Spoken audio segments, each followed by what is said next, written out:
장애인 문화복지신문 제403호 제8면 기사입니다. 부천시 발달장애인 전담 경찰관 대상 인권보장교육 진행.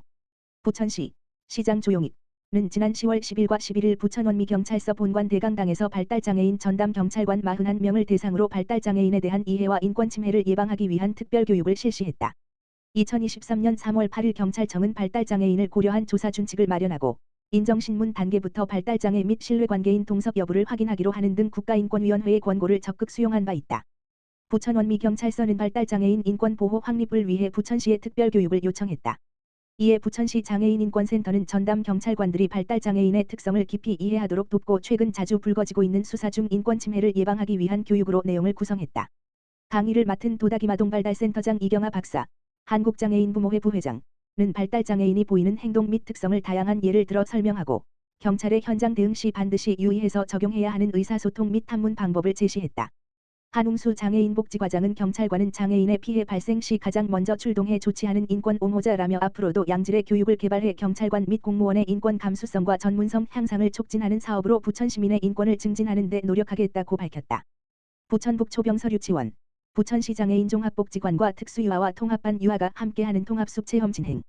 부천북초등학교 병서유치원, 원장 손승만, 은 올해 1년간 부천시 장애인 종합복지관과 업무 협약을 맺고 통합교육의 하나로 통합숲체험을 진행하였다.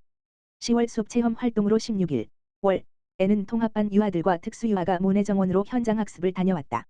월 1회 실시간 쌍방향 교육으로 숲체험을 했던 유아들은 처음으로 야외에서 체험 활동을 하자 들뜨고 신나하였다. 모내정원에서 유아들은 부천시 장애인 종합복지관의 지원을 받아 고구마 캐기, 자연물 관찰하기 등의 활동이 이루어졌으며 특수유아와 정원에서 자유롭게 뛰어놀며 즐거워하였다. 3월부터 시작된 이 활동은 오는 11월 유아들이 부천시 장애인 종합복지관을 방문하는 것으로 마무리된다.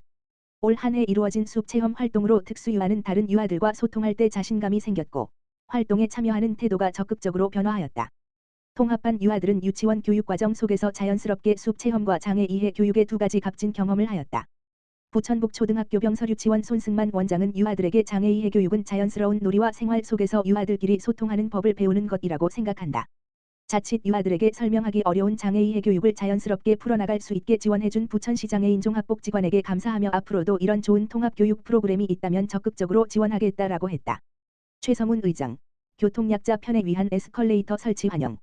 최성훈 부천시의회 의장은 12일 부천역 지하도 상가 12번 출구 에스컬레이터 준공식에 참석해 지역주민의 수건 사업을 해결한 관계자들에게 감사를 표하고 지역주민들과 축하를 나눴다. 최성훈 의장은 축사에서 부천역 지하도 상가 계단이 가파르고 위험해 어르신이나 아이들이 이용하기에 불편했던 현실을 언급하며 지하상가 출구에 에스컬레이터가 설치돼 그동안 지하철과 지하상가 이용에 어려움을 겪으셨던 교통약자들에게 편리함을 제공할 것으로 기대한다라고 밝혔다.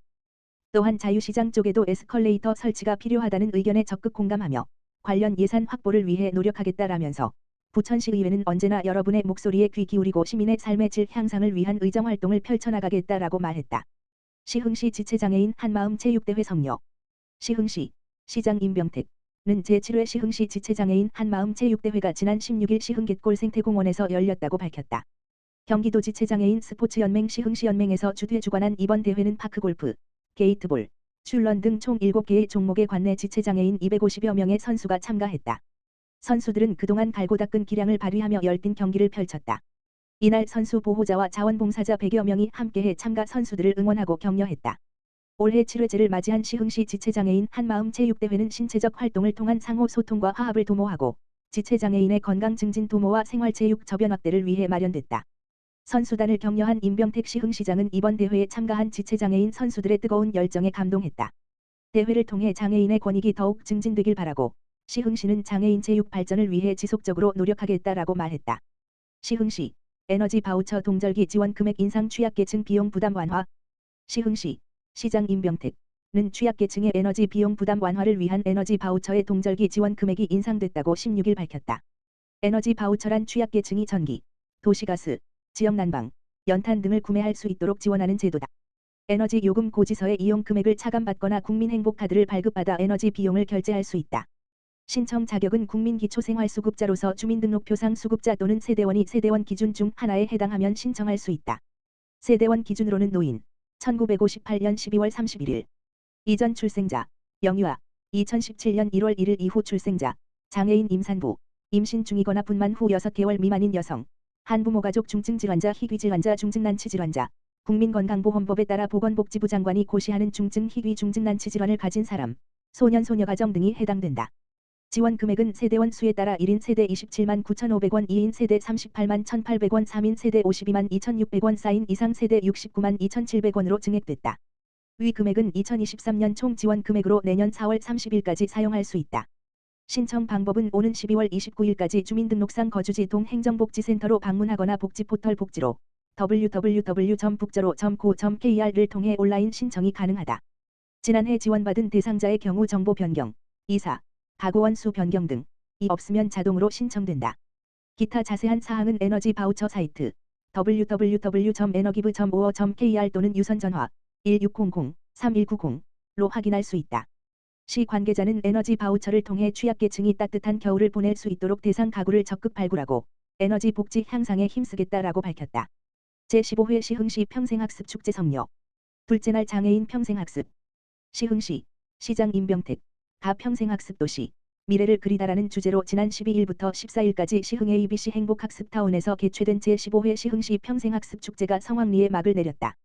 지속가능한 평생학습도시 조성을 위한 전국학술축제의 형태로 진행된 이번 축제에는 전국 평생학습 관계자와 시흥시민 등 800여 명이 참석해 열기가 뜨거웠다.